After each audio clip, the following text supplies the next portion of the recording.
नमस्ते बच्चों, आज हम कबीर बानी इस कविता पर आधारित प्रश्न जवाबों की पुनरावृत्ति करेंगे। इस कविता पर आधारित वीडियो मैंने पहले से ही अपलोड किया है। उसका लिंक मैंने नीचे डिस्क्रिप्शन बॉक्स में तथा इस वीडियो के अंत में दिया है। तो चलो शुरू करते हैं। प्रश्न है, पाठ्य पुस्तक पर आधारित निम्नलिखित रिक्त स्थानों की पूर्ति कर पूरा वाक्य फिर से लिखिए। पहला, कबीर का जन्म डैश। आपके विकल्प हैं 1398 ईस्वी में काशी में हुआ था, 1397 ईस्वी में रांची में हुआ था, 1399 ईस्वी में मथुरा में हुआ था और सही जवाब है 1398 ईस्वी में काशी में हुआ था।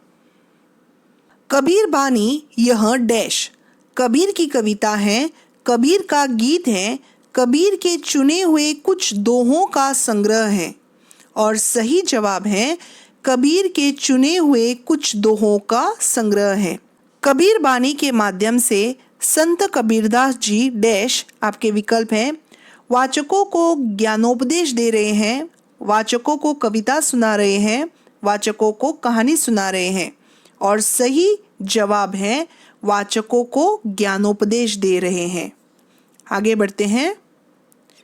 कबीर के अनुसार साधु का स्वभाव डैश पुस्तक के समान होना चाहिए, सूप के समान होना चाहिए, कवि के समान होना चाहिए और सही जवाब है सूप के समान होना चाहिए।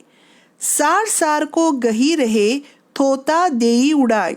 इस वाक्य का भावार्थ है डैश अपने गुणों को तराशना तथा अवगुणों को बाहर फेंकना है। दूसरा है अपने अवगुणों को तराशना तथा गुणों को बाहर फेंकना है और सही जवाब है अपने गुणों को तराशना तथा अवगुणों को बाहर फेंकना है। थोथा इस शब्द का पर्यायवाची शब्द डैश है, बदसूरत, खोखला, दुर्लभ और सही जवाब है खोखला। आगे बढ़ते हैं।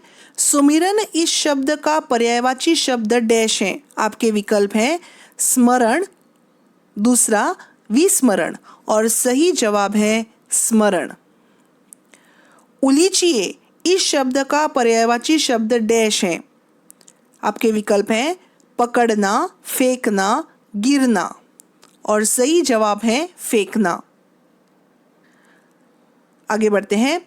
कबीर के अनुसार लोग भगवान को डैश दुख में याद करते हैं, सुख में याद करते हैं और सही जवाब है दुख में याद करते हैं।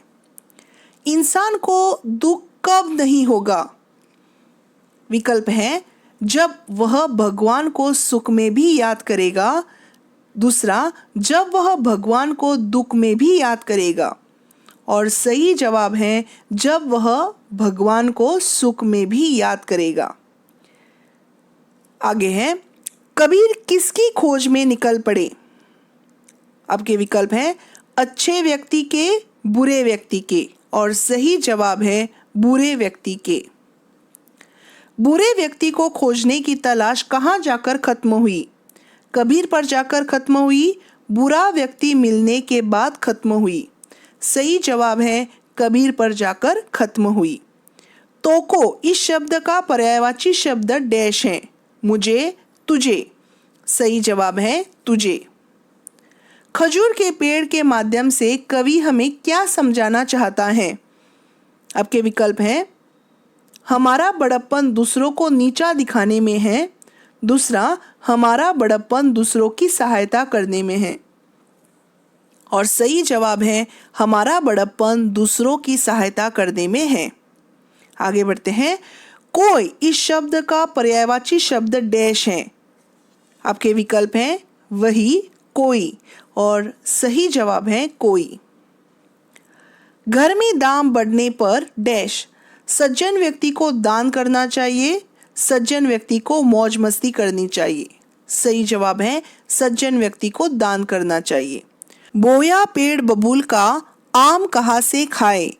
इसका अर्थ है बुरे काम का नतीजा अच्छा होता है, दूसरा बुरे काम का नतीजा बुरा होता है। और सही जवाब है बुरे काम का नतीजा बुरा होता है। बुरे व्यक्ति के साथ हमें कैसा व्यवहार करना चाहिए। अच्छा व्यवहार करना चाहिए, दुर्व्यवहार करना चाहिए। और सही जवाब है अच्छा व्यवहार करना चाहिए। कांटे बोने वालों को कबीर डैश कांटे देना चाहता है, फूल देना चाहता है। और सही जवाब है फूल देना चाहता है। कांटे बोने वालों के साथ हमें कैसा व्यवहार करना चाहिए। आपके विकल्प हैं अच्छा व्यवहार करना चाहिए, बुरा व्यवहार करना चाहिए। और सही जवाब है अच्छा व्यवहार करना चाहिए। अच्छे फल की प्राप्ति के लिए मनुष्य को कैसा कर्म करना चाहिए।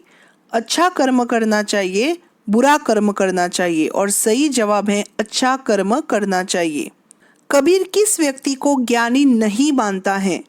बड़े बड़े ग्रंथों को पढ़ने वालों को, सबसे प्रेम करने वालों को। और सही जवाब है बड़े बड़े ग्रंथों को पढ़ने वालों को। आत्मबोध होने पर कबीर को पता चला डैश। आपके विकल्प हैं उसके जैसा बुरा व्यक्ति संसार में और कोई नहीं है, दूसरा उसके जैसा बुरा व्यक्ति संसार में और भी है। और सही जवाब है उसके जैसा बुरा व्यक्ति संसार में और कोई नहीं है। कबीर के अनुसार असली पंडित कौन है। आपके विकल्प हैं प्रेम का अर्थ समझने वाला, दूसरा कविता पढ़ने वाला। और सही जवाब है प्रेम का अर्थ समझने वाला। आशा करती हूँ कि आपको यह वीडियो अच्छी तरह से समझ में आया होगा। अगली बार फिर से मिलते हैं एक नई वीडियो के साथ। तब तक के लिए धन्यवाद।